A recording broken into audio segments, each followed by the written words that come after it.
Hey everybody, it's Jeremy. Welcome back to EA Tetragrammaton. This is turn 2, and we actually get to do things on this turn, so let's jump into things. Alright, so we've got all of the normal proclamations. We're going to go through all of these because there's not really too much else to do on a turn 2, except for look at prophets and god names, etc. So after the end of the last video, I did end up sending out a little bit of a welcome message, just hail and well met, that type of situation. So I sent this out to everybody. We did complete Thaumaturgy 1 last turn, on our way to Alteration 1. And let's take a look at all of the proclamations. So we have a proclamation from Saromacia. We've got Swamp Thing, the Chieftain, who's the prophet of Black Magic Woman, the Carpenter of the Insides, Mistress of Pain, she who confuses the way. Cool. Alright. We've got Randy Rhodes, the Tribal King. Prophet of Ozzy Osbourne, of course. God of the Elements, the Vessel of Might, King of Kings, Sovereign of Sin. That feels pretty fitting for Ozzy Osbourne. Very nice, very nice. We've got Bellerophon, the Minotaur Lord, nicely done, of the White Weeping Willow, Princess who knows all things, Princess of Wisdom, the Face Painted with Bells, Mistress of Magic. That's a pretty cool series of titles, actually. The Face Painted with Bells. We've got Sandheart, the Pale One Commander, Prophet of You What Mate, Lord of Luck, the Evil Prince, God of the Winds. I don't know enough about these titles, by the way. I know, basic things. God of the Winds. Air. Lord of Luck, Luck Scales, etc. But I don't know enough about the titles to really guess at some of the more interesting things. So that was Agartha. Next we got Tirnanog. I don't know how to pronounce that. Kinko? I don't know. Furbolg Champion of Hog Rider, the Hidden One, the Armorer. Very few titles here, so that definitely suggests more of a scales build. Interesting. Memoria. Tyranin? I don't know. Prophet of quite a questionable design. Dude, I get ya. I feel ya. Right? Holy shit. Friend of Sailors, Lord of Flies, Keeper of the Gardens of Delight. That's a cool title. Kailasa, Spike, the Marcotta Scout, of Holy Capuchin. That's a reference, but my brain isn't making the connection. Someone, if you know it, hit me up in the comments, because I'm definitely feeling the connection, but I can't. It's not registering. Master of Navigation, Master of the Hunt, the Far Traveler, Hinnom, Gordon Jeterson. Ugh. Gordon Jeterson. No. Okay. Prophet of Moloch Baal, the Hungry Earth, Seducer of Life, the Afterthought. Interesting. Okay. And we got which we are very tame. We went Masanapada, the First King, Prophet of Nazar II, Mountain Lord, God of Revelry, Master of the Greater Earth. Interesting. I like it. And then we have Relay. Yimbif. I don't know if that's a redo or if that's just a base name. Of Katalo, God of the Stony Ground. So also mostly scales, it seems like, for Relay. Interesting. Cool. And wow, did that Dominion grow. Nice. Very nice. Okay, so we can play with this. We can do some things. Also, this music is like bumping right now. It's way excited compared to where my levels of excite are. Okay, so our Dominion has expanded quite a bit. That's really nice. This is good for us. We want our Dominion to expand in rapidity. We want it big, quick, yay, done. So that we can utilize Nazar II as much as we want, right? So there is... I went through the potentials of this turn pretty fiercely, right? I really would... Kunaral, great province. 10k population, 94 income. Definitely want to take this. Want to take this ASAP. And I really considered sending in Nezar II. The only issue that I have with it is a potentially large stack. It's the first time we're seeing it, so it's 50 units. That could be 50, and it could be lowballing us. That could be 50, and it could be highballing. Who knows, right? But 50 is a lot of Wolf Tribe to deal with. Wolf Tribe have double daggers, so if Wolf Tribe gets in with Nezar, most of the time, most of the time, Nezar just fucks them, just destroys them, because they have their, what is it, morale is low enough that the vines, right, the vine shield, the built-in vine shield, just destroys them. So Nezar slowly but surely just punches, kills a couple of them, and then punches some more, kills a couple, takes a couple licks here or there, but then, you know, just regens it and it's fine. However, sometimes you get a string of bad luck and they will not get vine shielded, and suddenly those daggers, at only protection 14, suddenly those daggers hit real hard, real fast. So sometimes you'll just have this string of luck where he just goes, right? And more often than not, that doesn't lead to a death, but sometimes it does lead to afflictions, which we want to avoid when possible, okay? So I really wanted to go for Kunaral. We're going to go for Ctesiphon instead with Nezar II. Now, Ctesiphon, this is great for us, right? Not the best province in the world, but a decent province, an okay province. And it's Amazons and Pegasus Riders are also cool, right? Amazons primarily because if we can get Crystal Sorceresses, or not Crystal Sorceresses, Amazon, what are they called? What are they called? Yeah, no, they're Crystal Amazons or whatever, right? The Astral options. That's going to be really good for us if we can get the Astral option early on and start mass producing those. Great, that'll be fantastic. Also, Pegasus Riders are actually kind of an interesting option, right? We've got a decent bless, hard skin, regeneration, magic weapons. Adding in some blessed flyers could be pretty good, right? Could definitely be pretty good, especially considering we have earth and nature, so we could get some pretty good battle magic later. I say battle magic, pretty good buff magic later on in the game. So we could be looking at like some early Strength of Giants or Legions of Steel spam, right? Or other things like that, like Wooden Warriors spam. And in concert with a bunch of other things, that could lead to be some pretty chunky units, right? Along with our bless. So this is cool. This is cool. We like this. So we're gonna take Ctesiphon with our Lord, with our God, and he's set up to Far Strike spam, which hopefully, right? And this works sometimes it doesn't work at all, right?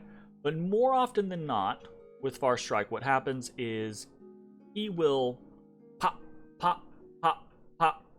just take out 5 people in the front line, and with his screen, that means he tends to just be able to decimate a good portion of a front line. Sometimes that doesn't work, and he misses all the attacks. Sometimes he only gets a couple. It normally doesn't matter in the long run, but it can be useful. Okay? It can be useful to, again, the whole plan is to help mitigate how much damage he takes so that he's not getting wounds or things like that. Okay? So we're going to Ctesiphon with our god, and then we're actually going to take Masanapada down to Gladewood, right? Gladewood isn't exactly a great location, We could have gone into Green Woods. It looks like there's just some bear tribe here. We don't want to go into Sinkhole Swamp because there's lizard warriors and they'll kill the shit out of a lot of things. But the general game plan, what we're looking at is we're looking at a reinforcement move, right? We want to move Masanapada down into Gladewood, which should be a relatively easy fight. 30 Wolf Tribe archers and warriors. Fingers crossed. Because they can get a little vicious again, right? But every single swing, or just about every swing that connects, should be a kill.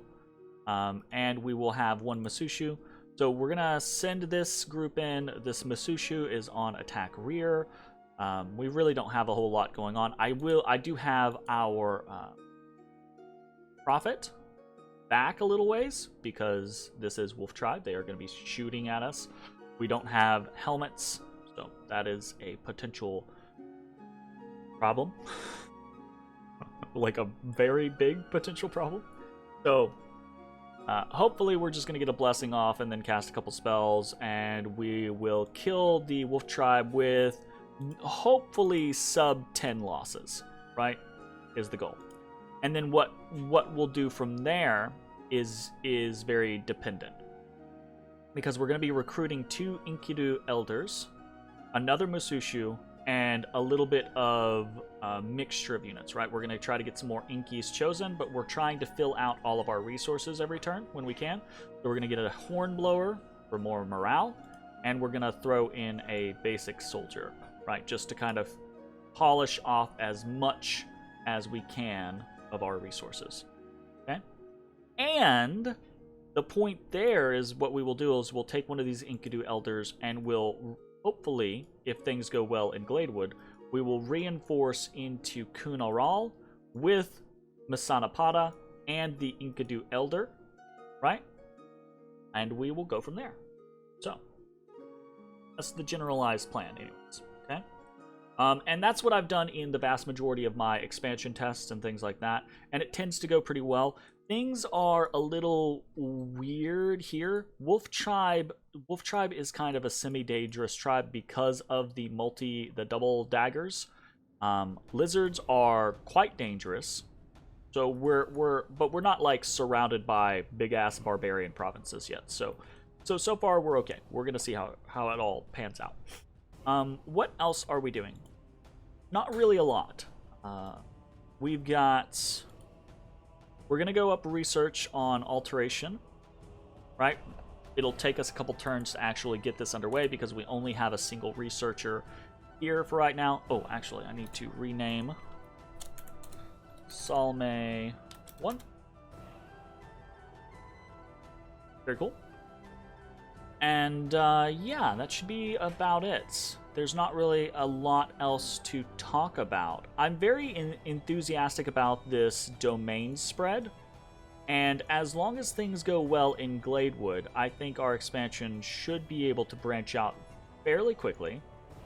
If we get more good domain ticks, and we get something in this range, we'll be able to use our god again for more stuff. If we don't, right, if we don't get very good ticks, we're going to get something. But if we don't get very good ticks and it's not interesting or things go poorly in Gladewood, we might be safe and combine our god and the reinforcements for Masanapada into Kunaral, just to make sure that we can get it.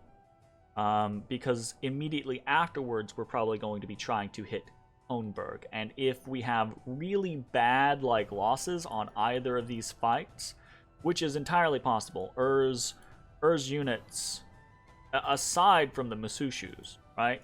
Even the Inki's Chosen with a hard skin regeneration bless, they only go up to 14 protection, and they're only regenerating a little bit, so they actually tend to die a fair amount as well.